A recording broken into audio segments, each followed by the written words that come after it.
ભેદ ₹11.85 લાખની રોકડ ચોરી થઈ।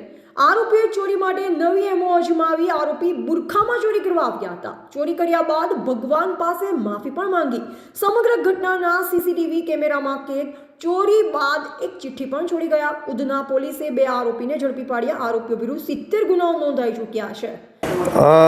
તારીખ 9-10ની રાત્રિ દરમિયાન ઉધના પોલીસ સ્ટેશન વિસ્તારની અંદર બીઆરસી લક્ષ્મીનારાયણ ઇન્ડસ્ટ્રીયલનો એક ખાતું છે, જેમાં રઘુપતિ ફેશન નામની એક દુકાનની અંદર રાત્રે ગરફોડનો બનાવ બનેલો હતો, જેમાં ડ્રોવરની અંદરથી 11,85,000ની ચોરી થયેલી હતી।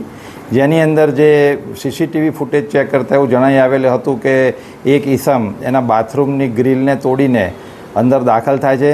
એણે મોઢા ઉપર બુરખો બાંધેલો હતો, એટલે જેની ઓળખ થઈ શકતી નથી, પરંતુ ગ્રીલ તોડીને રૂમમાં આવી 11,85,000ની એણે ગરફોડ કરીને ચોરી કરેલી હતી।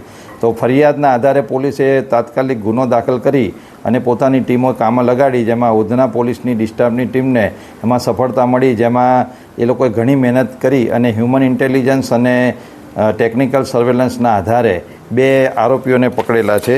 જેમાં એક આરોપીનું નામ છે લાલા ઉર્ફે નેલુ ઉર્ફે ગુરખા ઉર્ફે રાજ, જે મૂળ ઓરિસ્સા ગંજામનો રહેવાસી છે, અને બીજો આરોપી છે ગિરીશ ઉર્ફે ધીરજ વનરાજ પાટીલ, જે જલગાંવ મહારાષ્ટ્રનો રહેવાસી છે। આ બંને આરોપીઓ અગાઉ પણ ઘણા ગુનામાં પકડાયેલા છે, જેમાં જે આ લાલા ઉર્ફે ગુરખો છે, જે સુરત શહેરની અંદર 12 જેટલા ગરફોડ ગુનાઓમાં અત્યાર સુધી પકડાયેલો છે।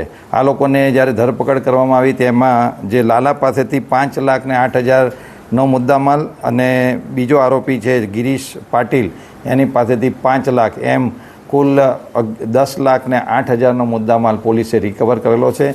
અત્યારે હાલ આરોપીઓ પોલીસ કસ્ટડીમાં છે, તેમની પૂછપરછ ચાલુ છે અને એ લોકોની ફર્ધર પોલીસ કસ્ટડી રિમાન્ડ મેળવી આ ગુનાની અંદર એવો ભાગીને ક્યાં ગયેલા હતા, તેમને કોણે આશરો આપેલો હતો, એની તલસ્પર્શી તપાસ કરવામાં આવશે। અને આ સિવાય એ લોકોએ અન્ય કોઈ જગ્યાએ આવા કોઈ ગુના આચરેલા છે કે નહીં તેની ઊંડાણપૂર્વક તપાસ કરવામાં આવશે। કલ્પેશ લાઠિયા, સંબંધ ભારત ન્યૂઝ, સુરત।